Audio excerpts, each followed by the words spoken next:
Upon entering the vehicle for the return flight to my residence, I reflected on the series of events that led to my current circumstances. Both CC and my former sister subjected me to a public humiliation, which I perceived as unwarranted. My recollections traversed the preceding months, during which CC expressed satisfaction with my acquisition of an out-of-business gallery and subsequent reconfiguration into a studio for her creative endeavors. The intensity of my feelings towards CC reached a crescendo, resulting in a physical altercation that left me severely injured. Our relationship flourished for a couple of months, but then it gradually changed. CC spent more time at her gallery than at home, and our sexual intimacy diminished to the point where it became a mere obligation. Then, approximately 3 weeks ago, she hired a male model for one of my book covers. He was a Fabio wannabe, standing at 6 feet 3 inches and with a chiseled physique. He also had an ego larger than that of the former U.S. president. Once she began using him, I was ignored. The typical time frame for completion of a book cover is 3 to 5 days. However, Jared Clausen had been in town for almost 3 weeks. Upon inquiring about the status of the cover, I was consistently informed that it was still a work in progress. This past weekend, I hosted a Saturday night barbecue with friends, family, and professional associates, including my publisher and literary agent. My wife inquired about Jared's presence. In response, I replied in the negative, indicating that I did not wish to be included in such a scenario. I then requested that my wife and sister refrain from consuming alcohol at the gathering. However, they proceeded to imbibe and became increasingly boisterous. The most distressing exchange occurred when my sister, Jane, made a remark that was both disparaging and misogynistic. She stated that I was a naive idiot and that my brother was a hunk. She then suggested that I allow him to pursue his romantic interests while she continued to engage in sexual activity. CC also loudly stated that she was tempted to disrobe and become nude, should she be certain that John would remain unaware. They both proceeded to laugh. I subsequently departed from the gathering and proceeded to my office, where I observed that I was in a state of distress. I sat at my desk for approximately an hour, during which time I was observed to be twirling my wedding ring. I ultimately resolved to address them in a forceful manner. It was evident that confronting the guests or attempting to resolve the issue in the morning would be futile. Therefore, I decided to adopt my preferred course of action, writing a letter to my sister. This letter was to inform her that her employment was terminated with immediate effect. The reason for this decision was her drunken statement to my wife at the party the previous night, in which she had loudly proclaimed that the man in question was such a hunk, and that she wished to prevent my naive idiot of a brother from discovering this information. Upon learning that I have been informed of your drunken statement, in which you referred to the man in question as the hunk and expressed your desire to enjoy his company, I have come to understand that your primary concern is no longer your employer's best interests. I will not tolerate such disrespect. Furthermore, when siblings engage in plots against one another, they cease to be related. I am therefore issuing a formal notification that you have 10 days to vacate this rental property. You are to take only your personal belongings with you. It is prohibited to remove any item written or stored electronically that pertains to my copyrights, including books, manuscripts, movie scripts, and written outlines. Furthermore, I am informing you that, as you have engaged in backstabbing behavior, I no longer consider you my sister. I am sending a copy of this letter to my mother and including it in your personnel file and to my lawyer. Sincerely, your ex-dear brother John Carey. I have taken the liberty of printing 3 copies of this missive, which I have duly signed. I have placed one under Jane's bedroom door and driven to a mailbox, where I have deposited the other 2. The first copy is for my mother and the second is for my lawyer. I have then driven around for a couple of hours. Upon my return to the house, I discovered that the ladies had apparently decided to look for me. My office door was open, as was the bedroom door. The 2 women were both fully clothed and asleep on the bed. The letter to my wife was similarly unkind. Carolina Catherine Dolman Carey, you held a party last night, despite my explicit instructions to you and Jane not to serve alcohol. I overheard 2 inebriated women discussing loudly, and I left the party in case you did not notice. I did not return. It is imperative that I do not sleep in the marital bed again. In case you have forgotten, the conversation in question was about Jared, whom you have described as a Fabio wannabe. You and Jane were discussing your desire to engage in sexual intercourse with him. You stated, "I'm so tempted if I knew that John would never find out. I would be naked and spread in a heartbeat." This letter, accompanied by the enclosed wedding ring, serves to grant you permission to explore your desires. As Jimmy Carter observed, lust in the heart constitutes a form of cheating. I merely request that you demonstrate the basic decency of moving out before you explore and drop the Ketty from your name. As of Monday, I will be filing for divorce. You will have to move anyway, as the house is mine. You might want to speak with my ex-partner about your living arrangements. Regarding the matter of living arrangements, given that my sister is currently unemployed and has lost her residence, I will also be strictly enforcing the prenuptial agreement.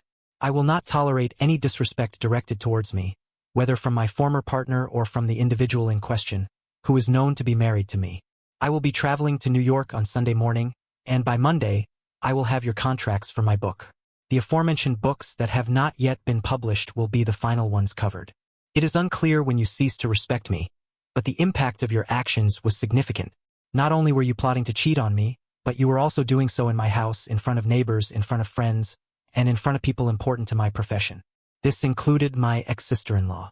It is possible that I am as my former partner. The sister's characterization of me as naive and an idiot was inaccurate. I have remained faithful to my spouse and renounced all others. Do you recall your own assertion to that effect? I must now retire for the night, as I must depart at the earliest opportunity tomorrow. You will not communicate with me. I will only communicate with you through my attorney until the divorce is final. I still love you, but I am unable to move on from the hurt you caused me last night. I hope you can find happiness in the future. I was not the right person for you, and I was not enough for you. You are soon to be ex-wife. My husband, John, retained the wedding ring that he had placed on my finger. It may be bent and have some cracks, but it must have been a good quality ring because I could not break it. I no longer require it, so I used a hammer to destroy the ring and placed it and the letter in an envelope. I then placed the envelope on Cece's toothbrush holder and retired to the office fold-out bed. I awoke at an early hour and prepared coffee before going out on the deck to ponder the situation. I needed to contact the airline and the hotel chain that I use when I have to go to New York. I had booked a round-trip first class with an open. I concluded the return leg of my journey and reserved a suite with the same provisions. I assumed that I would be in the city at least until Wednesday and possibly until the weekend. However, upon reflection, I realized that my publisher and agent had been at the house the previous night.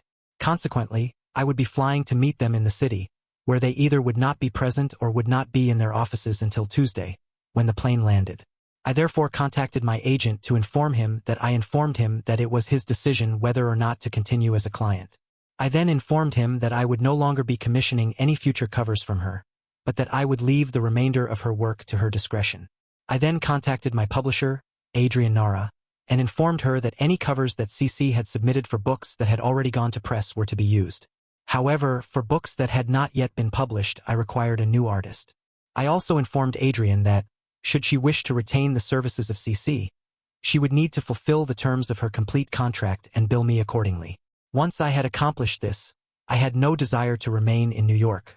Consequently, I contacted the hotel and canceled my reservation. I then proceeded to the airline ticket counter and changed my return flight to a trip from New York to Portland, Oregon, with a connection back to my home on the flight to Oregon. I spent some time pondering my future. I considered the betrayal I had suffered at the hands of the two women closest to me. However, I would continue writing. A writer may be considered to have ceased writing upon their demise, even in the absence of any tangible output.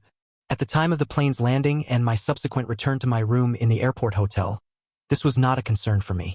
Given the proximity to dinner time on the coast, I ordered a steak and a beer. The following morning, I opted to explore Portland by car. It had been some years since I had visited, and I proceeded along the Columbia Gorge Highway, where I observed a number of windsurfers enjoying themselves.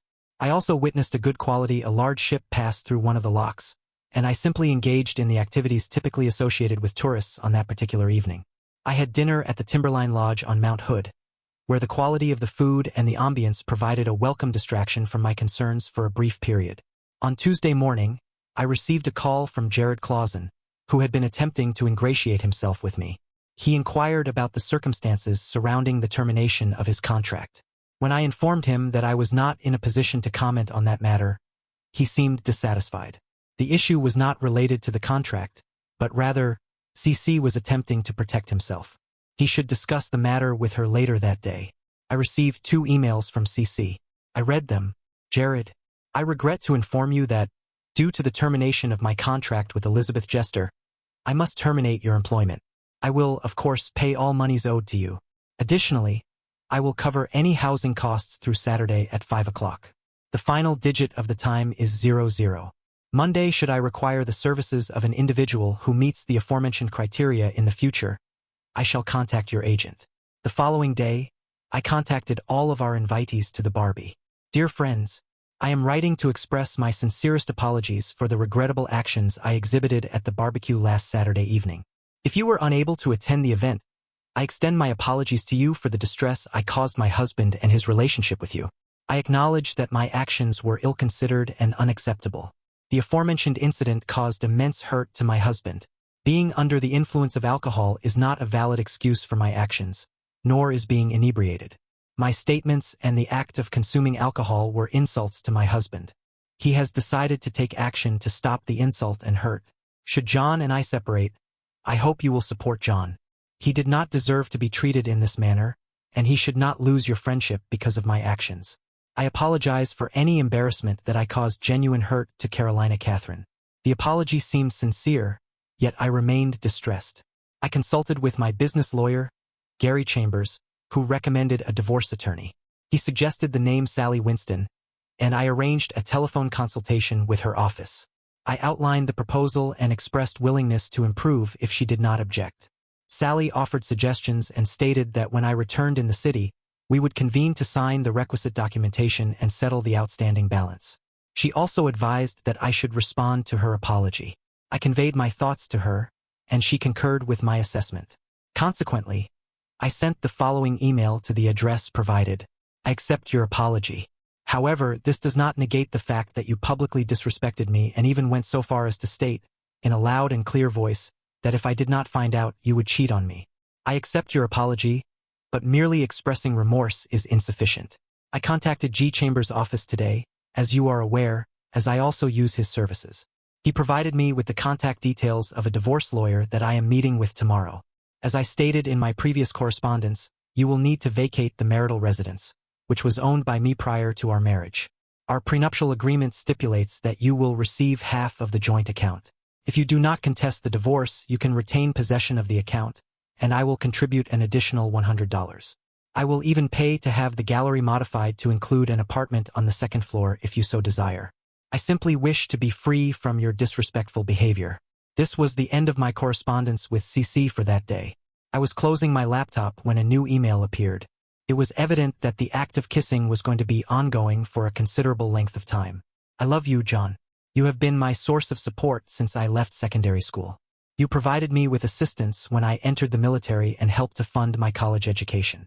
I derive great pleasure from my work for you. I would be grateful if we could reconcile in the future.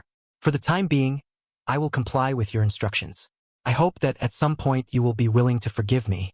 I never intended to cause you any harm or disrespect, whether as a colleague or a superior. I am truly sorry for what I have done. Please accept this apology in the spirit in which it is offered. I will allow you to initiate contact if you decide you want to. I will not block any communication. I have opened the doors, but you must push them open. I wish to make it clear that I love you. I have read your letter several times and realized that Jane is family. While I was still angry at her for the insult, I have probably also hurt her almost as much when we were growing up. I respond to your apology and forgive you. You are my sister, whether I am angry with you or not. I am angry with you now, but I believe you understand why. I still want you out of the house. I also meant what I said about you being terminated as my proofreader. I think we were probably... The proximity of our daily interactions has led to an unfortunate accumulation of negative sentiments. While I hold you in high regard, your recent actions have caused me to question my feelings towards you. I anticipate that, with time, I will be able to overcome this obstacle. For now, I require a period of solitude to facilitate my recovery. I am scheduled to consult with a lawyer tomorrow to initiate the divorce proceedings. I informed CCE that I would not take her back. It is imperative to comprehend that the issues at the party were merely the most recent in a series of challenges. Your statements merely exacerbated the situation. Additionally, it is unclear whether either of the women was aware of Jared's sexual orientation and, therefore, would not have initiated physical intimacy with CCC had she truly desired it. On Wednesday, I returned to the house and found it to be in a state of disarray. CC's mother had submitted her resignation letter to the kitchen counter, and CCE had removed all of her belongings. Jane had done the same over the following days. I had hired a housekeeper, and when Monday arrived, I contacted Mary Maids to inquire about their provision of live-in housekeepers. They did not offer this service but suggested that I might contact the college to inquire about part-time or temporary employment opportunities. Additionally, it was stated that there was frequently a need for assistance on campus with regards to work and accommodation. I thus decided to pursue this line of inquiry. I obtained the relevant contact details and spoke with the professor of creative writing. He informed me that 4 female students were seeking alternative accommodation, as their current landlord was attempting to extort sexual favors from them. I informed him of my circumstances and suggested that I might be able to conduct interviews with them. If this were to be successful, it might be possible to arrange for them to share 2 bedrooms. I proposed that I would use the 3rd bedroom as a study area. I also indicated that I would assist them with their writing assignments, given that I had published a few books. The professor responded with laughter and stated that we had a class dedicated to Elizabeth Jester. This turned out to be both a beneficial and a disadvantageous decision. The girls were well-mannered and pleasant. 2 of them, Sarah Cunningham and Angela Mason, were members of the sophomores, while the other 2, Alina Rodriguez and Sandy Skidmore, were juniors. They all expressed interest in the part-time work. The students were enthusiastic about the prospect of being remunerated, having a place to live, and having a tranquil space in which to study. Their sole criticism was the commute, but I highlighted that they were no longer liable for rent and had secured employment. I proposed leasing them each a compact vehicle to navigate to and from campus. They were permitted to utilize the cars solely during school hours or to the campus library outside of normal hours, unless they were traveling together. In such an instance, I would authorize their collective use of the vehicle. Use of my SUV was permitted for any other trips, and all other vehicle use was to be cleared by me. No drinking while driving was permitted. We discussed the needs of both parties and agreed on a set of 11 rules, which were written down and posted on the kitchen entrance door. These rules governed the conduct of all individuals in the common areas and were designed to ensure appropriate attire. Specifically, all individuals were required to wear clothing that covered the torso and groin areas. This included bras and panties for female residents and undershorts for male residents. Clothing that was either entirely nude or partially nude was prohibited. It is permissible to sunbathe topless, provided that the top and bottom are tied. Alternatively, one may visit a tanning salon. It is not permitted to consume alcohol or drugs. Furthermore, there is to be no overnight guests in the girls' area. Any guests of the girls must stay in the common areas. If guests are here to study, they will do so in the common areas. The boss will allow these groups to use the dining area. The office is not to be entered when the door is closed. Cleaning and knocking are not permitted. The girls' area is not to be entered except for inspections or when invited. The boss's side of the house is not to be entered after lights out. Any dietary requests are to be written down and will be addressed in the Saturday morning supply run. All parties in the residence are allowed to participate in the supply run. The boss buys lunch. The gardener and lawn are to be respected. The male employees are remunerated for working outside. They are not permitted to enter the house, except to use the bathroom. They are aware that these rules are not open to interpretation and that they must not be broken. The lights are switched on in the common area at midnight every night, except when the boss is entertaining guests. Any violations of these rules will result in the offending party losing any common area privileges for 1 month. Any drugs or underage drinking will result in eviction when the boss is entertaining guests. The female occupants may choose to participate or not, as they see fit. Proper decorum and attire will be enforced. The female residence wing will be off-limits to all partygoers. CC was satisfied with the rules. However, she decided to fight the divorce and also refused to leave the gallery when I served her with an eviction notice. Even though the rent was $100 a month, she was 3 months behind. I informed the utility companies that, as I was no longer supporting the building, the utilities were to be disconnected and a final bill was sent to my accountant. I then placed a realtor sign on the building. CC was displeased.